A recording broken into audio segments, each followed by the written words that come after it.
But first, it's time for me to get stuck into my rally challenge. Once again, my driving skills are going to get pushed right to their limit, and probably beyond. But fortunately, I have a top man to keep me company and hopefully keep me on the road. Rally co-driving legend, Nicky Grist. So Nicky, here's the situation. I've got to learn some new conditions, learn a 4-kilometre special stage all in about half a day, and then take on a rally champion called Champion and try to beat his time. What are the chances? You're a professional driver. I have every confidence in you, Tiff, but to be honest, it's going to be really difficult. Our host for this most demanding of encounters is the Below Zero Ice Driving School. It's run by Tuthill Porsche, who are world-renowned for preparing classic Porsche 911s for rally competition. We borrowed a car of theirs a while back when we took part in a similar rally challenge. It opens. Oh, mega! Come on! On that day, Team Fifth Gear was up against British Rally Championship winner Mark Higgins, with Nicky alongside. We lost, but not by much. Trouble was, today's challenge threw another huge spoke in the wheel. Ice. A surface us Brits get very little opportunity to drive on, let alone race on. And to heap on the pressure, I'd be up against this man, Ryan Champion. Runner-up to Mark Higgins in the British Championship and Rally Sprint Champion, he's a regular instructor at this driving school. So it's fair to say he's pretty familiar with the conditions and the cars. Clearly, I needed some practice, but there was no way I was going to venture straight out onto the rally stage where the challenge would take place. It was 4 kilometres of pure hell that would punish me and my £80,000 Porsche mercilessly if I put so much as a wheel wrong. So instead, my training would take place where there was some room for a manoeuvre, the driving school's personal frozen lake. Not a lot of grip. He's got to try and cope with a 250 horsepower Porsche rear-wheel drive on a surface that is going to be the worst of the worst. The big difficulty driving when there's so little grip is that the car will plunge from one extreme to the other, go from big understeer to big oversteer. And of course that balance between understeer and oversteer is exaggerated in a Porsche 911 because all the weight's at the back, therefore there's very little weight on the front to get the steering done. The Porsche was slewing round all over the place, and even with the most delicate brake and throttle inputs, I was finding it difficult just to keep the car on the course. Whoa, whoa, whoa. Ah! And the biggest cause of that problem were the studded tyres I'd been given. These so-called button-headed ones are designed to work on tarmac as well as snow. So while they offer more purchase on slippery surfaces than the usual all-rubber variety, there's a limit to the help they can give when you're attempting to drive flat out on sheet ice. Are these studs what? These are used actually on the Monte Carlo, these sort of... Yes, this is a Monte Carlo stud historically. So why don't they have bigger studs then on the Monte? It's just a part of the regulations in France. You're only allowed a certain depth of stud. The concentration required is pretty frightening. Oh, no. Nevertheless, with my rally challenge just a few hours away, I had to press on. I've never rallied on ice. Well, if you've only got a limited time to learn, my theory is you quickly get to the limit, maybe beyond, to find out where the grip is. And I was about to find out just where that limit was. No, we're going to... Oh, no! See, when the confidence gets up... If I couldn't control the car on a wide-open lake, then I stood little chance on a narrow rally stage with vicious crests and dips, sudden camber changes, and every type of bend imaginable. Right now, beating Ryan was the last thing on my mind. Just getting to the end intact would be an achievement. Later in the day, I'd be going up against rally ace Ryan Champion, who had set a target time down this treacherous forest stage, which I would then attempt to beat. Unfortunately, practice so far had not gone well. Combined grip levels that were next to zero with a classic Porsche renowned for its wayward handling, and it was always going to be difficult.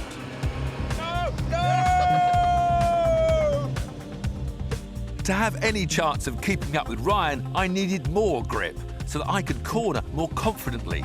And I think I found the answer. Going fast on snow and ice is all about the studs in your tyres. For the Monte Carlo rally, which is part tarmac, part snow and ice, all you're allowed are these button heads, like I've been sliding around on. For the more snowy Swedish rally, you're now allowed 5mm studs on narrower tyres, so they cut through the loose surface and bite into the ice below. You can go more extreme and have 7mm studs on even narrower tyres, but they've got so much grip they've been banned from rallying. Sounds like they're the ones for me. So that's what we fitted. But before I went back onto the ice, I needed to know whether the new tyres would give me a competitive chance against Ryan. So we sent him out to record a lap time. Ready, go. The extra speed on those long studs is so immediately visible. It looks a bit too fast to be.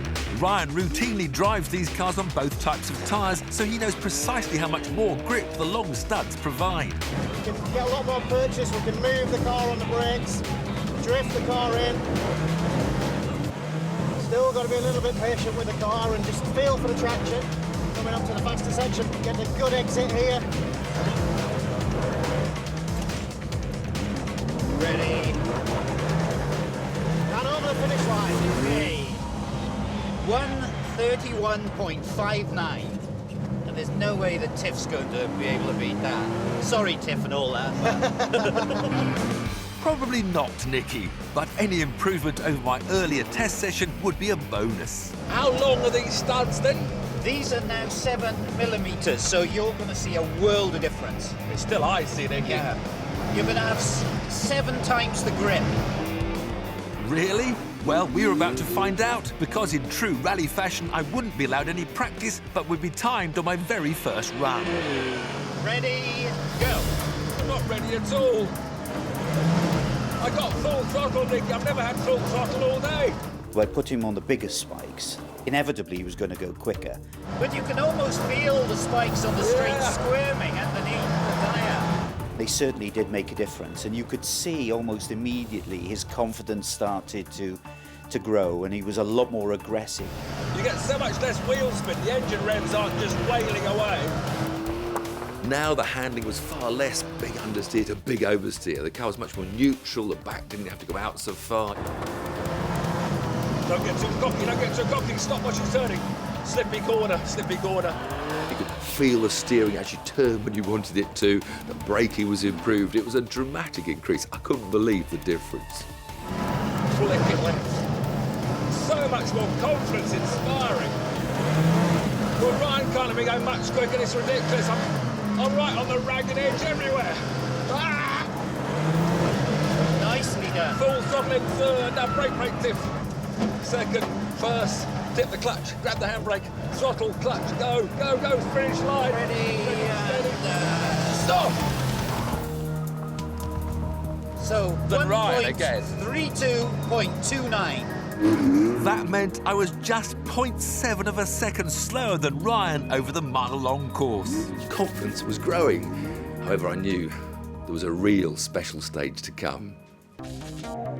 So we went to look at it, fifth gear style. We went out on a snowmobile to do a recce, which was a little different. So would I be braking before the crest for an into? But at least it gave me the opportunity to show Tiff exactly what he was up against. Into crest and jump, into sudden left 4. Instead of the nice, flat, consistent grip of the lake, I was into crests and dips and ruts and snowy bits and icy bits and gritty bits and cambered bits. Crest into right 3. Oh, it's getting tighter. The grip was going to be changing all the time. And that's where the rally driver sees and has the advantage. Crest into left 2 to stop. Now he was faced with far bigger obstacles, but worse than that, there's trees. Very, very difficult. There was one particularly nasty spot where he made me stop to look at it because it was a medium left into an even tighter left, and at the same time a camber dropped away. Oh! It's very easy to end up in here. I don't want to go into there. No. So there was just trouble, and then more trouble, and then extreme trouble. This is a real road though, Tiff. We're not on Alton Park now. Oh, tell me something better, please. My preparation so far had not gone entirely to plan. No! Mainly because I'd started off on tyres that offered minimal grip. But once we solved that problem, I was on the pace, lapping a 1 mile circuit of the frozen lake just 0.7 of a second behind rally ace Ryan Champion, who was my competition for the day. However, racing on a smooth, open lake was one thing. Going head-to-head on the rally stage was another. A brief look at the course brought home to me the enormity of the challenge I faced. There was just trouble, and then more trouble, and then extreme trouble. But with darkness fast approaching, we had to get on with it. Ryan would go first, and with Nicky beside him, would set the benchmark time I'd then have to beat. Good luck. Thank you. A real challenge, a real proper Swedish rally test road. This is a proper road. 3, 2, 1, go. 40. Left 4 late. Crested sign, 130. 60. Left 3. 40. Right 2. 60 over 40. Right 4. Into crest. And keep right over bump 80. Right 1 and left 2. If anyone thinks Formula One drivers work hard for a living, then look at the effort a rally driver puts in. And left 4. And care. Left 2 tightens. Left 5 camber. Left 3 at junction. 100. Long left. And very long right 3. Continues over 60. 80. Care jump 100. Crest into left 2. 60 to stop. That was good fun, though. 2:04.21. Thank you very much. It'll take a bit of beating, I think. You're right, Nicky, it would. But I had to try. This is a proper piece of road, Tiff. Just treat it with a bit of respect. It bites back, big time. Are you ready? I guess so. Okay, short countdown. 3, 2, 1, go. 40 left, 4 late. Into small crest at sign 130.